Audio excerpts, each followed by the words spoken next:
Office से।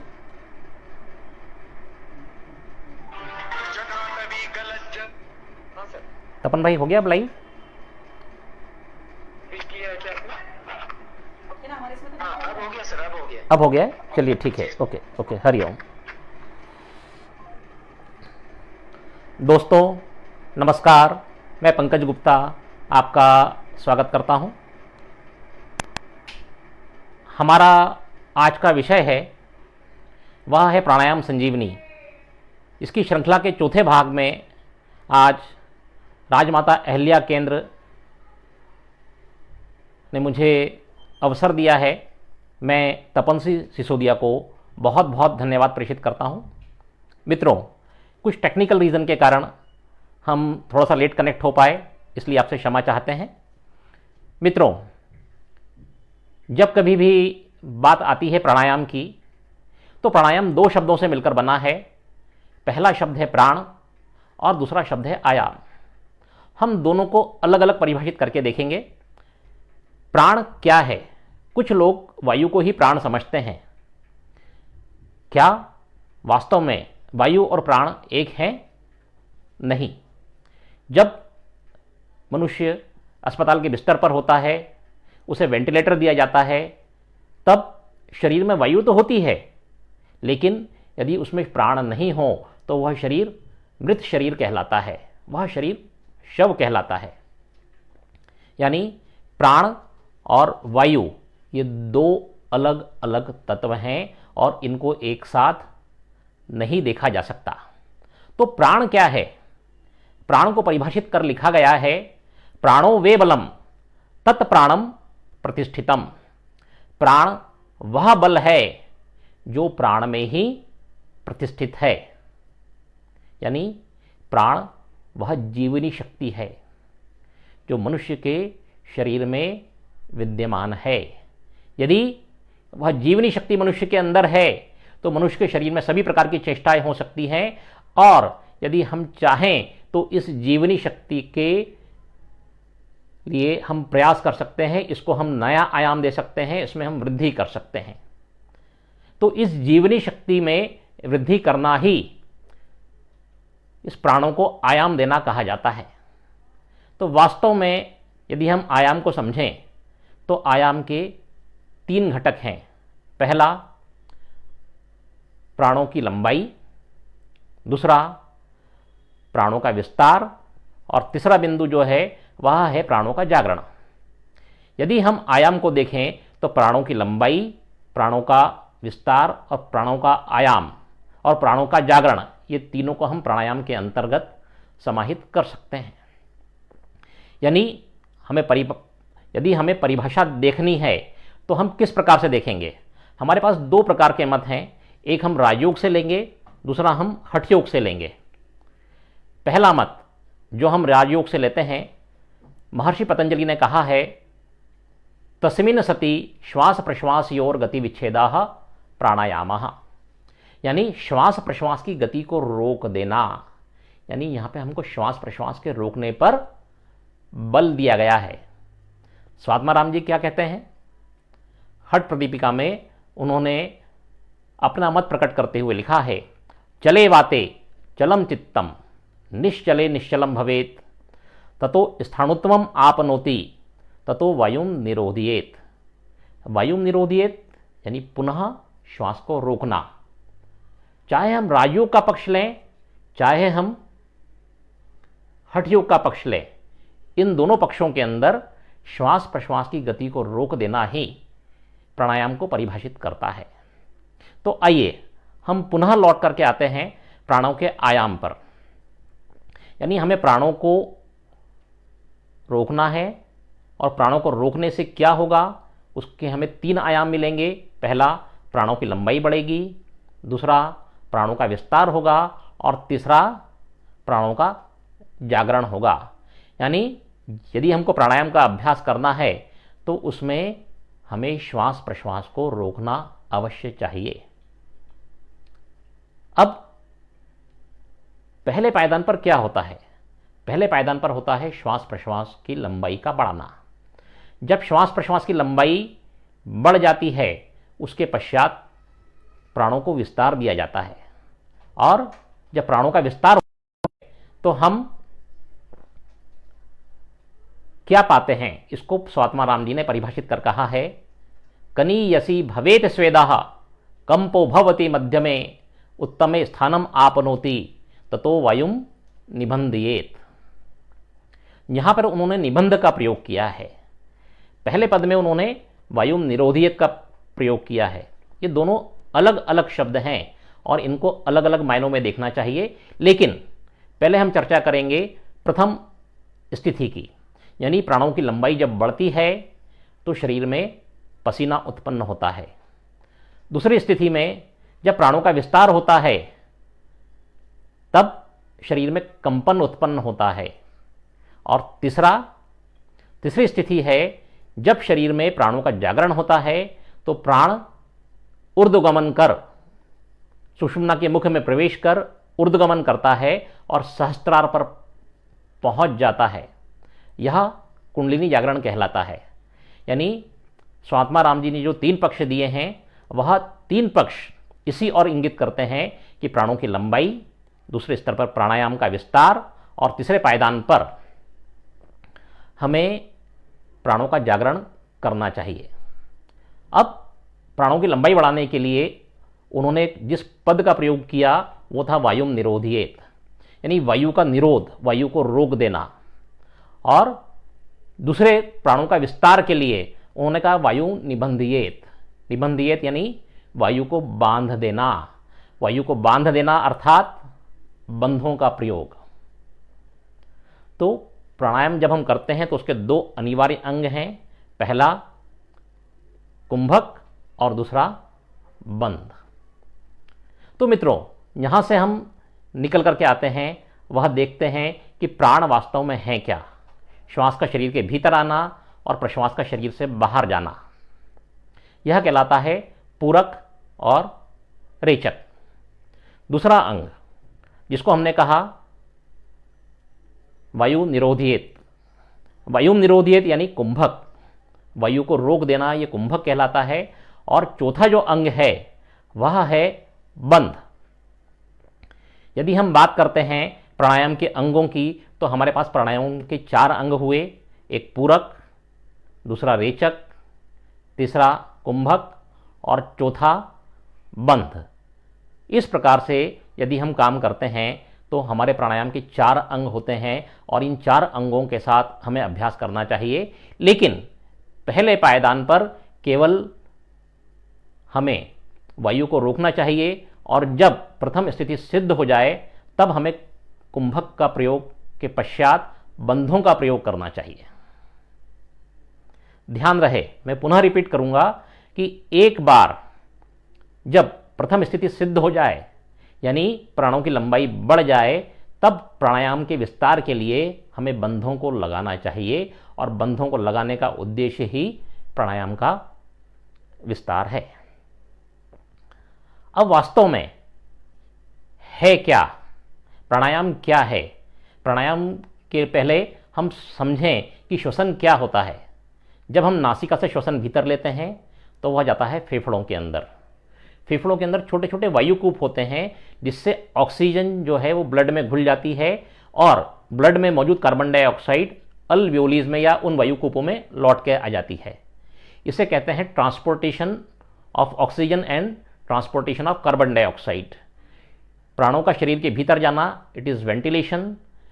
Transportation of oxygen and transportation of carbon dioxide यह कहलाता है डिफ्यूजन। और इसके पश्चात जो है रक्त फेफड़ों से, इन दोनों फेफड़ों से आता है हार्ट के अंदर, यह कहलाता है पल्मोनरी सर्कुलेशन। और यहां पर कंट्रोल होता है पूरा की पूरा श्वसन, दैट इज रेस्पिरेटरी कंट्रोल। तो इस रेस्पिरेशन के 4 भाग हैं जिसे हमारे ऋषि मुनियों ने बहुत पहले से जान लिया था। पहला, जब ऑक्सीजन का ट्रांसपोर्टेशन ब्लड में हुआ तो उन्होंने उसको कहा बाह्य श्वसन। और जब यह ब्लड हार्ट से पूरे शरीर के भीतर गया और एक एक कोशिका पर पहुंचा तो वहां ऑक्सीजन ग्लूकोज के साथ क्रिया करके वाटर, कार्बन डाइऑक्साइड और एनर्जी ये 3 चीज़ बनाता है। यह एनर्जी हमारे शरीर को ऊर्जावान रखती है। कार्बन डाइऑक्साइड ब्लड में घुलकर हार्ट में, हार्ट से फेफड़ों में और फेफड़ों से बाहर वातावरण के लिए वो फेंक दी जाती है प्रश्वास के रूप में। जब वो प्रश्वास के रूप में शरीर के बाहर निकल जाती है तो हमारा शरीर कार्बन डाइऑक्साइड से मुक्त हो जाता है और पुनः हम ऑक्सीजन को श्वास के रूप में भीतर ग्रहण करते हैं। तो ये एक पूरी प्रक्रिया है। तो हमारे पास 2 जगह पर श्वसन घटित होता है, पहला श्वसन फेफड़ों में और दूसरा श्वसन कोशिकाओं पर। जो श्वसन फेफड़ों में घटित होता है वह कहलाता है बाह्य श्वसन, और जो श्वसन एक एक कोशिका पर, हमारे शरीर के एक एक सेल पर घटित होता है वह कहलाता है अंतः श्वसन। तो हमारा उद्देश्य क्या है? हमारा उद्देश्य यही है कि हमें बाह्य श्वसन और अंतः श्वसन इन दोनों को दुरुस्त करना है। जब हम बात करते हैं श्वसन की तो बहुत से लोगों में भ्रांतियां हैं। श्वसन कहाँ से लेना, कैसे लेना, किस प्रकार से लेना। जब हम मेडिकल टर्मिनोलॉजी की बात करते हैं या हम योग की बात करते हैं, प्राणायाम की बात करते हैं, तो हम 3 चीज़ों पर अवश्य बात करते हैं। वह है हमारे 3 ब्रीथिंग पैटर्न्स। पहला उदर से श्वास, जिसको हम उदर श्वसन का नाम देते हैं। दूसरा चेस्ट के साथ श्वसन यानी वक्षीय श्वसन। तीसरा है क्लेविकुलर ब्रीथिंग यानी हंसली श्वसन। जब आदमी बीमार होता है, निमोनिया से ग्रसित होता है, या उसके चेस्ट में कंजंक्शन हो जाता है, या कोरोना के समय हम बात करते हैं सीटी वैल्यू की, जब यह बढ़ जाती है तो हंसली श्वसन होता है। इसलिए शरीर में रोग, यह रोग का सूचक है। जब कभी भी चेस्ट से ब्रीथिंग होता है तो हमारे फेफड़ों में हॉरिजॉन्टल एक्सपांशन होता है, या हॉरिजॉन्टल एक्सपांशन में फेफड़े हमारे इस तरह से फैलते हैं। जब फेफड़े इस तरह से फैलते हैं तो यह श्वसन लंबे समय के लिए बेहतर नहीं माना जाता। तीसरा जो हम देखते हैं वह है एब्डोमिनल ब्रीथिंग। इसमें हॉरिजॉन्टल एक्सपांशन ऑफ चेस्ट होता है। जब हॉरिजॉन्टल एक्सपांशन ऑफ चेस्ट होता है तो हमारा शरीर स्वस्थ रहता है। मैक्सिमम ऑक्सीजन हमारे शरीर के अंदर प्रवेश करती है, रक्त में घुल जाती है और हमारा रक्त ऑक्सीडाइज्ड हो जाता है।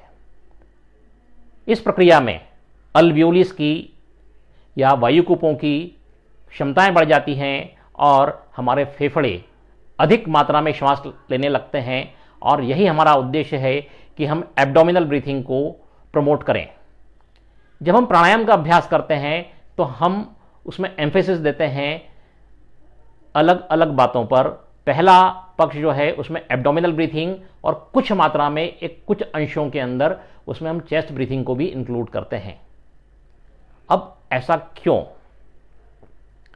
या हम उस समय कौन सी मुद्रा लगाएं, क्या करें, इस विषय पे भी हम चर्चा करेंगे। सबसे पहले यदि हमें एब्डोमिनल ब्रीथिंग बढ़ाना है तो हमें ज्ञान मुद्रा लगाना चाहिए।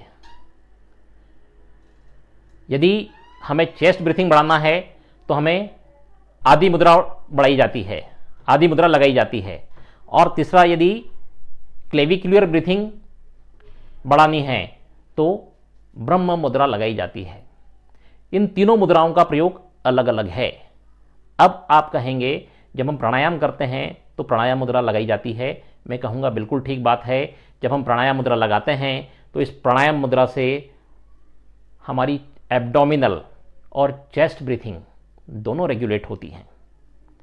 इसलिए मित्रों, मैं आपसे ये बात कहना चाहूँगा कि जब हम प्राणायाम करते हैं तो दोनों हाथों से एक ही मुद्रा लगाना चाहिए।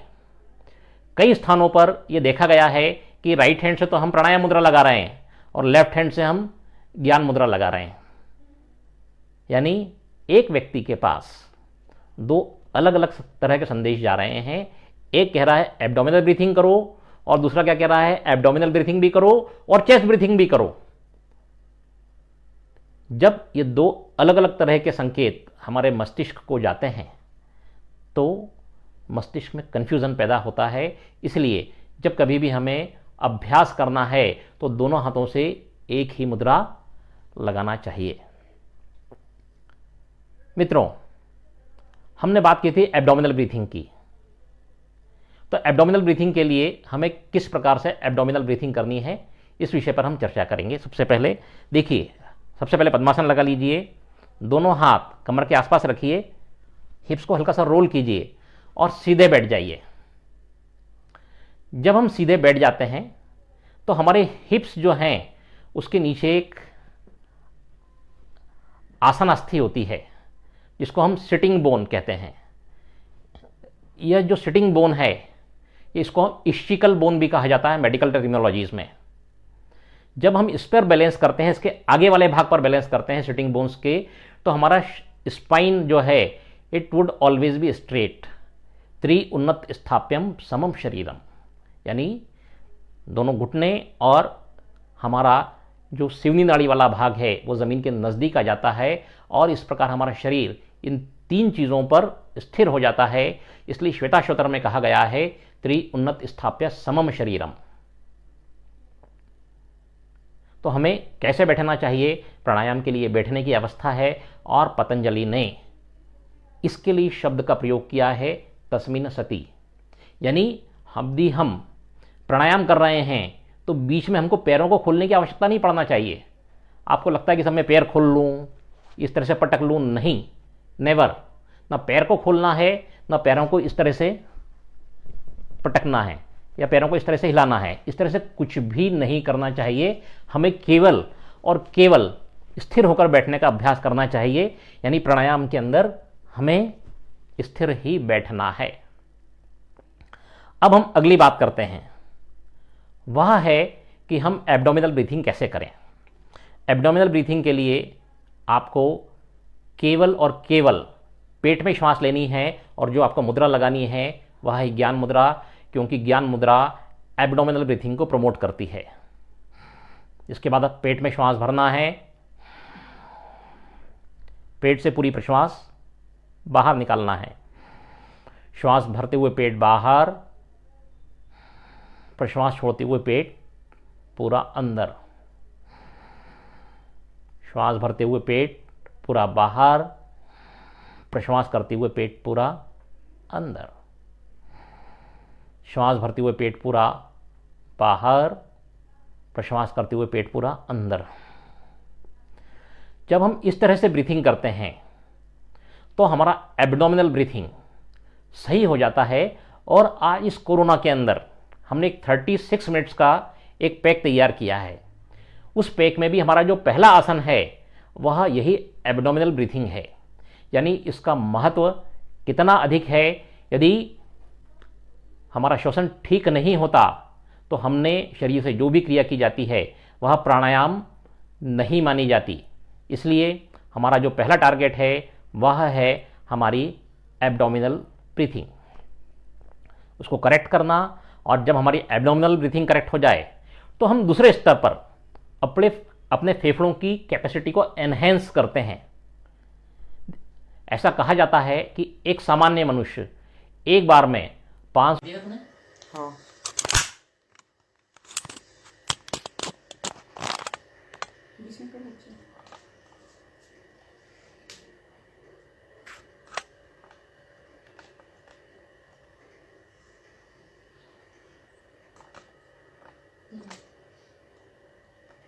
दोस्तों, कोई नहीं आया।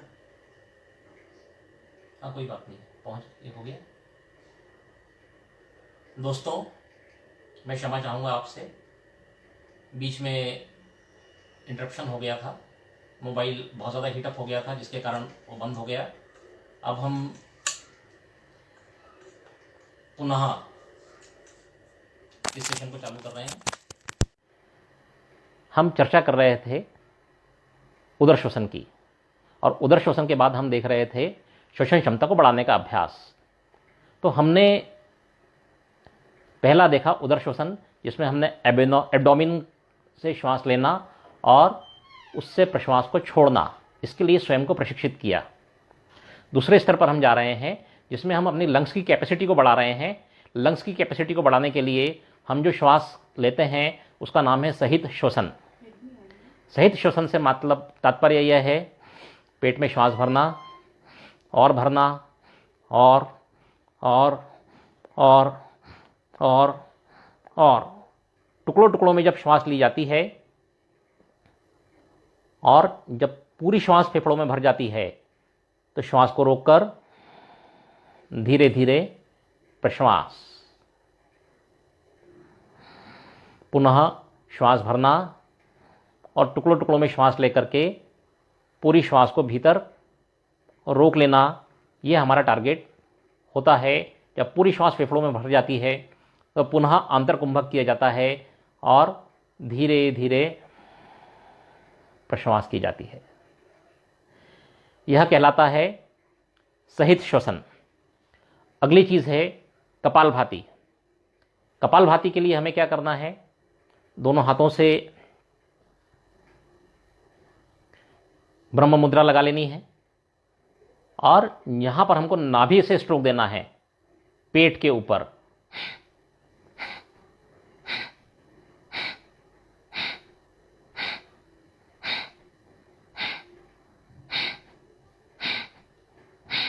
लाइन भी दिख रहा है।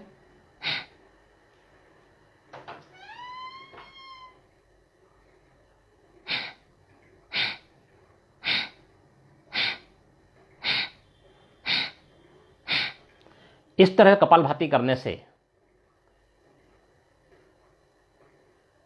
हमारे शरीर के अंदर जो भी अवरोध होते हैं, नस नाड़ियों के अवरोध खुल जाते हैं, वात पित्त कफ बैलेंस होता है। यह क्रिया हमारे शरीर के रक्त का भी शोधन करती है और ऑक्सीजन का ट्रांसपोर्टेशन हमारे ब्लड में बढ़ा देती है। इसलिए इस क्रिया को अवश्य करना चाहिए। इस क्रिया के करने के बाद हम बात करते हैं नाड़ी शोधन की। नाड़ी शोधन में हम दो चीज़ें लेते हैं, एक लेते हैं अनुलोम विलोम और दूसरा लेते हैं एकांतर कपालभाति। आप सभी को अनुलोम विलोम आता है, कोई बहुत बड़ी बात नहीं है, फिर भी एक बार हम आपसे उसका उल्लेख अवश्य करना चाहेंगे। स्वात्माराम जी ने अपनी पुस्तक में जो लिखा है वह केवल आंतर कुंभक के विषय में लिखा है, उन्होंने बाह्य कुंभक के विषय में नहीं लिखा, अर्थात यह इसका प्रथम पायदान है। इसका अर्थ ये नहीं है कि उसमें बाह्य कुंभक नहीं लगाया जाता।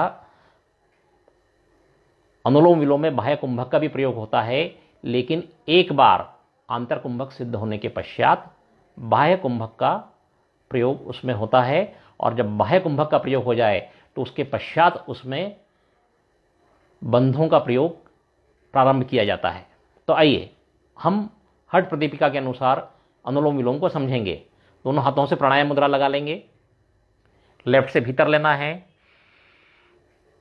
होल्ड करना है, 1 2 3 4 5 6 7 8 9 10, राइट से छोड़ देना है,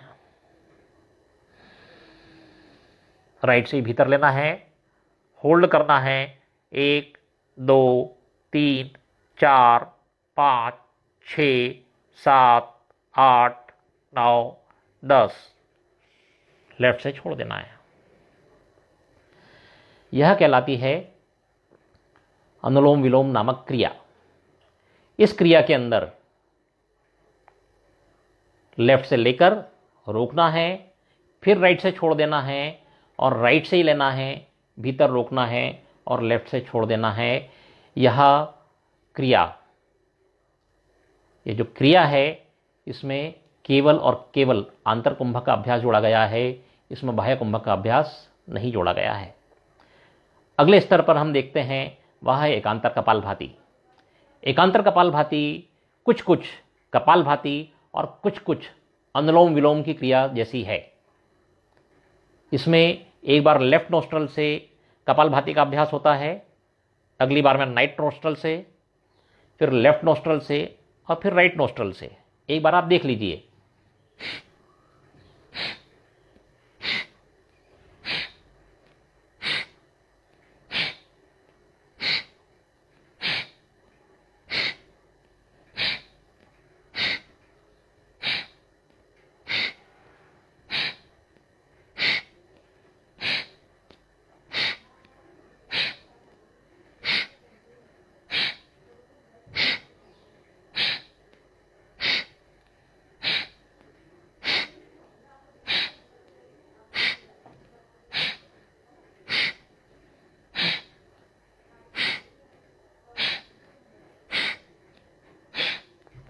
इस क्रिया को हमेशा लेफ्ट से चालू किया जाता है और राइट पे ही समाप्त किया जाता है।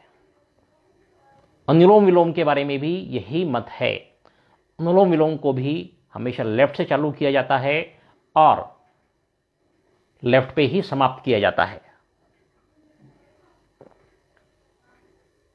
इन दोनों क्रियाओं के अंदर की जो समानता है, इसमें स्वर को बार बार बदला जाता है, इसलिए यह क्रिया बहुत बहुत बहुत प्रभावी मानी गई है। एकांतर कपालभाति से हमारे शरीर के जो परनासल साइनस होते हैं वह एक्टिव हो जाते हैं, और इन परनासल साइनस की सबसे बड़ी खूबी ये होती है कि जब इसके अंदर नाइट्रिक ऑक्साइड जाता है तो ये नाइट्रिक ऑक्साइड उसका शोधन करता है, जिससे anti fungal, anti bacterial, antiviral और इन्फेक्शन जैसे नासिका के अंदर प्रवेश नहीं कर पाता। यानी आज के कोरोना के युग में जो साइड इफेक्ट्स आ रहे हैं, यदि केवल और केवल एक अभ्यास एकांतर कपालभाति पूरी शिद्दत से किया जाए तो शरीर सभी प्रकार के रोगों से मुक्त हो सकता है। यह एक ऐसी क्रिया है जिसके बारे में यह कहा जाता है कि यदि हम इस क्रिया का अभ्यास करें तो यह कपालभाति से 3 से 5 गुना तक अधिक प्रभाव देती है। यानी कपालभाति अपने आप में एक रामबाण औषधि है और उसके ऊपर भी उसका प्रभाव 3 से 5 गुना तक बढ़ जाना यानी सोने पर सुहागा है। यानी एकांतर कपालभाति का अभ्यास हमको नियमित रूप से अवश्य करना चाहिए। जिसने केवल और केवल एकांतर कपालभाति का अभ्यास कर लिया, उसका श्वसन हल्का हो जाता है, उसके प्राणों की लंबाई बढ़ जाती है, यानी इन और आउट ये जो 2 प्रोसेस हैं ये बढ़ जाती है। इसमें वायु की मात्रा बढ़ जाती है, हमारी लंग्स की कैपेसिटी बढ़ जाती है, हमारा वाइटल कैपेसिटी बढ़ जाती है और सहजता से श्वास और प्रश्वास को ले सकते हैं। और जब कोरोना जैसे अटैक हमारे शरीर पर होते हैं तो ये बहुत सहजता से शरीर इन अटैकों को पचा जाता है और हमारे लंग्स का इन्वॉल्वमेंट कम होता है, हमारे शरीर पर इसका अधिक दुष्प्रभाव नहीं पड़ता। इसलिए एकांतर कपालभाति हम पुनः एक बार देखेंगे। देख लीजिए, राइट नोस्ट्रल को बंद किया, लेफ्ट नोस्ट्रल से एक बार कपालभाति, अब लेफ्ट नोस्ट्रल बंद किया, राइट नोस्ट्रल से एक बार कपालभाति।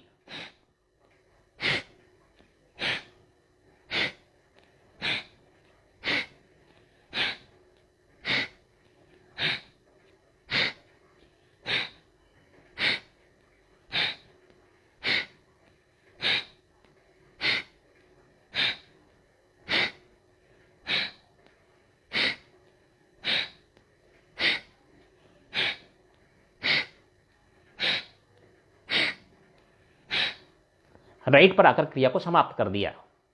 लेफ्ट से चेतना को भीतर लेकर के जाना है, प्रभावित अंग तक पहुंचाना है और फिर राइट से अभ्यास के माध्यम से प्राण को उस स्थान तक पहुंचाना है। यह एकांतर कपालभाति का हमारा उद्देश्य है। यह न केवल स्वर शोधन करता है अपितु नाड़ी शोधन भी करता है और हमारे प्राणों की लंबाई को बढ़ा देता है। कुछ देर के अभ्यास से जो रक्त में कफ जमा हुआ है वह कफ जल जाता है, शरीर में पसीना आने लगता है। यानी यदि हम इस क्रिया का अभ्यास करते हैं तो हमारा प्रथम पायदान शीघ्रता से सिद्ध होता है और हमारे शरीर में पसीना आता है, यानी कवनी यसी भवेत स्वेदः, वह हमारा लक्ष्य पूरा होता है। जब हम प्राणों की लंबाई की बात करते हैं तो प्राणों के अंदर हम कहते हैं पंचवायु। पंचवायु कौन कौन सी? प्राण, अपान, व्यान, उदान और समान। बहुत सारी भ्रांतियां हैं। प्राण क्या है? प्राण मतलब जो आप प्रश्वास को छोड़ रहे हैं वह प्राण है, और जो श्वास आप भीतर ले रहे हैं वह अपान है। ये प्रथम स्तर पर जब ये अपान भीतर जाती है तो वह ऑक्सीजन से ट्रांसपोर्टेशन के माध्यम से ब्लड में घुल जाती है और एक एक कोशिका तक पहुंचती है। जब वह ब्लड में घुलकर हार्ट और हार्ट से एक एक कोशिका तक पहुंचती है तो उस वायु को व्यान वायु कहा जाता है। जिस समय आप श्वास भीतर लेते हैं और प्रश्वास को बाहर छोड़ते हैं, इस समय एक अति अल्प विराम होता है, अति सूक्ष्म विराम होता है, जिसको कि आप भी नहीं समझ सकते, जिसकी गणना संभव भी नहीं होती। इस समय शरीर में जो वायु कार्य करती है वह वायु है समान।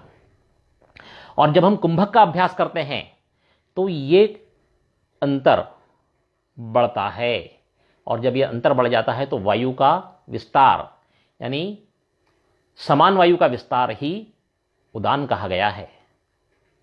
तो इस प्रकार से हमारा उद्देश्य क्या है? कुंभक के माध्यम से शरीर के भीतर ले जाने वाली अपान, छोड़ने वाले प्राण, शरीर में व्याप्त व्यान, समान और उदान का विस्तार, यह इन सब की लंबाई का बढ़ जाना, यही प्राणायाम का प्रथम पायदान है। द्वितीय पायदानों पे जब हम बंधों का प्रयोग करते हैं तो हम वायु को एक निश्चित क्षेत्र में बांध देते हैं और उन्हें एक विशेष क्षेत्र की ओर विस्तारित करते हैं, यानी हम उसको सुषुम्ना के मुख की ओर विस्तारित करते हैं। जब ये वायु सुषुम्ना के मुख की ओर विस्तारित होती है तो वह सुषुम्ना के मुख पर जमा कफ हटा देती है और सुषुम्ना के मुख में प्रवेश कर ऊपर की ओर गति करती है। तो यह कहलाता है हमारा प्राणों को आयाम देना। और इस प्राणों को आयाम देने के लिए मुख्यतः हमें जो करना है वह है अष्टकुंभक का अभ्यास।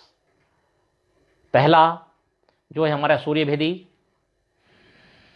राइट से लेना, अंतर कुंभक 1 2 3 4 5 6 7 8 9 10, लेफ्ट से छोड़ देना। ये सूर्यभेदी प्राणायाम है। सूर्यभेदी लंबे समय तक नहीं करना चाहिए क्योंकि इससे स्वर असंतुलित होता है, और इसको करने के पश्चात हमें अनुलोम विलोम का अभ्यास कर लेना चाहिए जिससे हमारे स्वर संतुलित हो सकें। दूसरा है उज्जाई प्राणायाम। उज्जाई प्राणायाम के पहले हम बात करेंगे उज्जाई श्वास की। उज्जाई श्वास में पुनः ब्रह्म मुद्रा,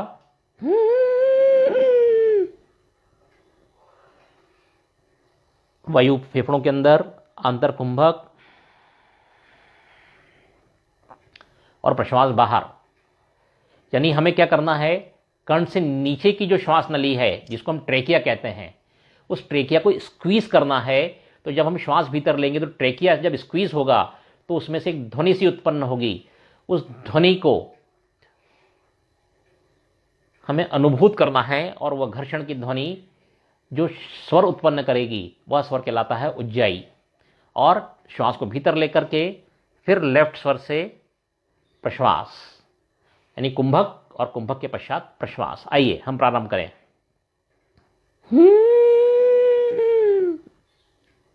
1 2 3 4 5 6 7 8 9 10।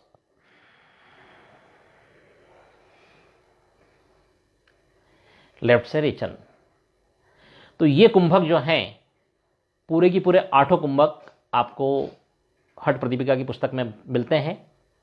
तो दोस्तों, हमारा जो सेशन है इसके अंदर हमने जो मुख्य बातें सीखी हैं वह बहुत बारीक बारीक बातें हैं। वह ये बताती हैं कि वास्तव में प्राणायाम क्या है, प्राणों में हमारे कितने अंग हैं और किस तरह से हमको उनका अभ्यास करना चाहिए।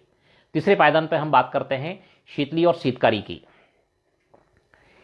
शीतकारी में हमें जिह्वा को ऊपर तालू से लगाना है, दांतों को भींच करके रखना है,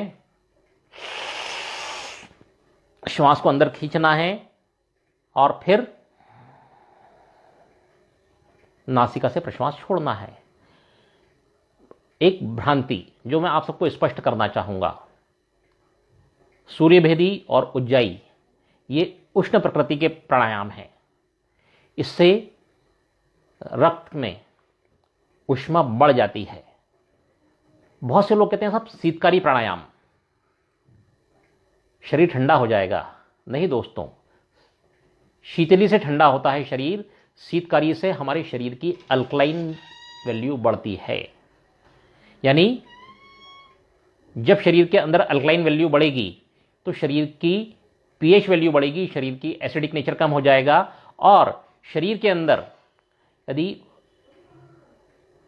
हमारा पित्त बढ़ा हुआ है, एसिडिटी बढ़ी हुई है, तो वह इसका शमन कर देगी।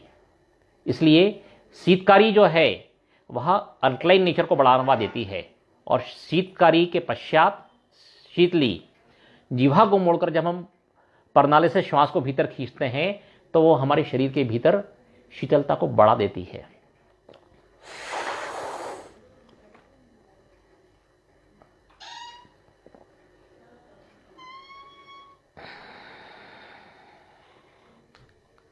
तो मित्रों, ये जो दो भ्रांतियां हैं इनके बारे में मैंने अल्प रूप से आपसे बातचीत की। इसके पश्चात है हमारी अगली क्रिया, वह है भस्त्रिका। भस्त्रिका अलग अलग मत हैं, अलग अलग तरीके हैं, अलग अलग विचार हैं। स्वात्माराम जी ने अपना मत प्रकट करते हुए भस्त्रिका की है, लेकिन मैं आपको एक मूलभूत अंतर बताना चाहूँगा भस्त्रिका और कपालभाति के बीच। कपालभाति में हम, आप एक बार देख लीजिए,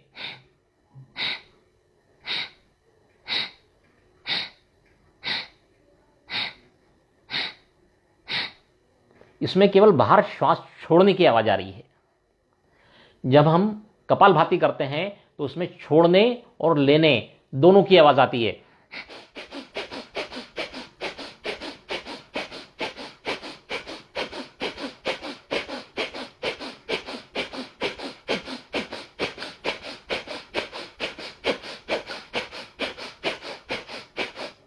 यानी सक्रिय श्वास और सक्रिय प्रश्वास।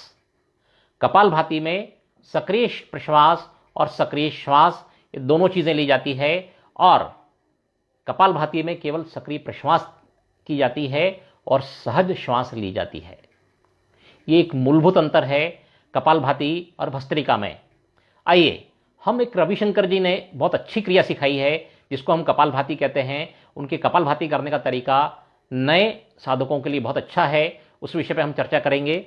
दोनों हाथों की मुट्ठियां बांधना है और श्वास भरते हुए हाथों को खोलते हुए साइकिल के पंप के समान ऊपर लेकर के जाना है झटके के साथ, और झटके के साथ ही साइकिल के पंप के समान एकदम से नीचे लेकर के आना है। इसमें बीच में एक अंतर आया, एक विराम आया, ये विराम हमें नहीं लेना है। आप देख लीजिए कैसे करना है।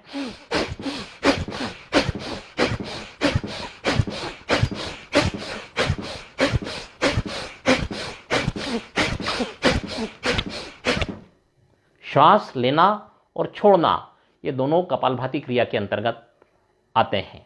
इसमें सक्रिय श्वास और सक्रिय प्रश्वास दोनों प्रकार की श्वास इसमें सम्मिलित है, इसलिए यह भस्त्रिका का उदाहरण है। ध्यान रहे, भस्त्रिका पद्मासन में ही करना चाहिए। हमारा अगला अभ्यास भ्रामरी, प्लाविनी और मूर्छा। प्लाविनी केवल और केवल श्वास को पेट में भर करके रोक लेना है। जो हमने सहित श्वसन किया उसमें हमने टुकड़ों टुकड़ों में श्वास को भीतर लिया है, लेकिन यहां हमें पूरी श्वास को एक साथ लेना है। पेट में भर लेना है, रोकना है जब तक क्षमता हो रोकें, उसके पश्चात पूरी प्रश्वास को बाहर निकाल दें। मूर्छा, वह भी सरल सा अभ्यास है। श्वास को भीतर लिया, जालंधर बंद लगाया और मंद गति से रेचन। यह मन को बांधने के लिए है, मन में मूर्छा लाने का अभ्यास है। लेकिन हम बात करेंगे एक दूसरे अभ्यास की जिसका नाम है भ्रामरी प्राणायाम।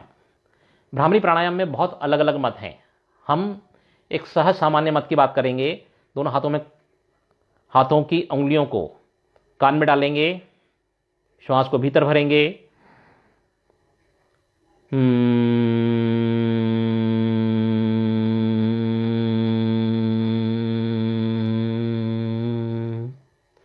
गुंजन की ध्वनि के साथ हम वायु को बाहर निकाल देंगे। तो इस प्रकार यदि हम देखें तो ये हमारे 8 कुंभक का अभ्यास होता है। मित्रों,